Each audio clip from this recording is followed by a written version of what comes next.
C-grip leg drag. So to go for the leg drag, it's a little bit different than the other passes. Like if he's just here statically, you can make your grips for a bullfighter or a cross grip pass. But some people always keep moving their legs. So like they're here, you try to make a grip and they're always circling and fighting, and that's when the leg drag comes into play. So instead of trying to make a grip, I'm going to start controlling his shins. So just push down a little bit. If he's moving, you might start redirecting.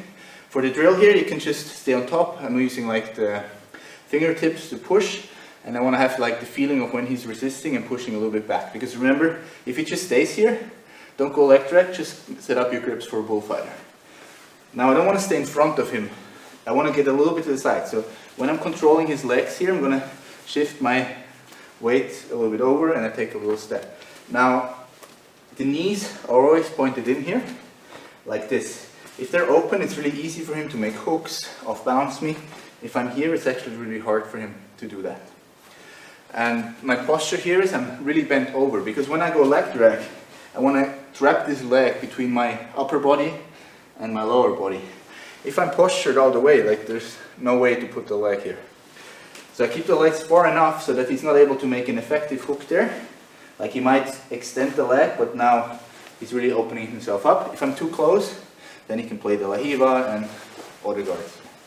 So you have to find this middle ground. Not too far, where I also cannot do something. So I'm right here in the range where I can touch his legs, but he's not able to fight back against me. So I push, I move a little bit to the side, and then when I feel a little bit of resistance, I'm going to switch to a C grip here. So the hand from top rotates around, and I make this C grip. And I use that to drag his leg past my body. This is a full body movement, so I'm not really like pulling it here, I'm just turning my body and guiding his leg here.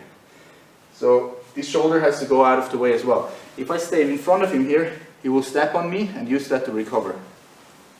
So I turn, as soon as the foot is past my shoulder, I can reach over. Now if you're far away, at the same time I want you to take a little step here, to get a little bit closer. Now I catch it, and at the same time when I catch, I'm also going to take a step here, turning the knee in. Now I lock this leg under my armpit, and don't let go of the C grip here. I'm using this to push his foot up, like here, trapping it under my armpit, because now if he tries to pull it back, turning, it's hard to do. If you don't have this, you can easily pull the knee out.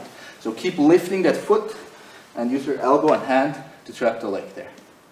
Now from here, my next goal is to start lowering myself so I can reach for the collar grip. Once I have the collar, I keep lifting and I bring my tricep over his knee. Once I have that, I can let go, control the pants or the belt, and now I dive into a tripod position, putting a lot of weight on him here. So my head goes next to his head, towards the mat here, and my left shoulder drops on his chest. And then I can lower myself here and work the guard pass. Sometimes, when you're here and you try to get this arm over, he starts to pull this knee back towards the chest. If that's the case, you just loop your elbow around and drive the knee down. That's even easier. So it's when he's still here, when you have to do the harder finish.